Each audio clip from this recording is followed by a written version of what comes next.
പാലക്കാട് വടകരപ്പതയിൽ കൗമാരക്കാർ വയോധികയെ കൊലപ്പെടുത്തിയത് അതിക്രൂരമായി. സരസാളിനെ വെട്ടുകത്തി കൊണ്ട് തലയ്ക്ക് പിറകിൽ അടിച്ചത് 17-കാരനാണെന്ന് പോലീസ് പറയുന്നു. മൃതദേഹം കത്തിക്കുമ്പോൾ മണം പുറത്തറിയാതിരിക്കാൻ പച്ചച്ചാണകം പുരട്ടിയ ശേഷം മണ്ണെണ്ണയൊഴിച്ച് തീ കൊളുത്തുകയാണ് ചെയ്തതെന്നും പ്രതികൾ പോലീസിന് മൊഴി നൽകി.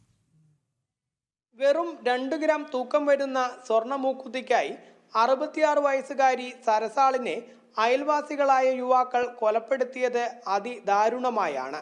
കൊഴിഞ്ഞാമ്പാറ പോലീസ് കൂടുതൽ ചോദ്യം ചെയ്തപ്പോഴാണ് കൊലപാതകത്തെക്കുറിച്ച് കൂടുതൽ കാര്യങ്ങൾ പ്രതികൾ പോലീസിന് മുൻപാകെ പറഞ്ഞത്.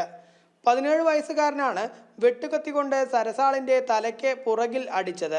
അടിയേറ്റ് നിലത്ത് വീണ വയോധികയുടെ സ്വർണ്ണ മൂക്കുത്തികൾ 1-ാം പ്രതി ഉദയകുമാർ അഴിച്ചെടുത്തു.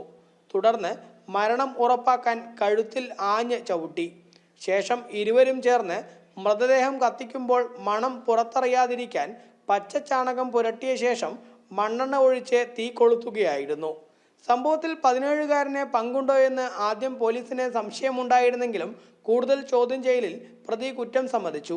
17-കാരനെ ജുവനൈൽ ജസ്റ്റിസ് ബോർഡിന് മുൻപാകെ ഹാജരാക്കി. അതേസമയം റിമാൻഡിലായ പ്രതി ഉദയകുമാറിനെ പോലീസ് ഉടൻ തന്നെ കസ്റ്റഡിയിൽ വാങ്ങും. പ്രതിയുടെ മൊഴികളിലെ സംശയത്തെ തുടർന്ന് വിശദമായി ചോദ്യം ചെയ്യുന്നതിനാണ് അന്വേഷണ സംഘം കസ്റ്റഡിയിൽ വാങ്ങുന്നത്. ജനം, പാലക്കാട്.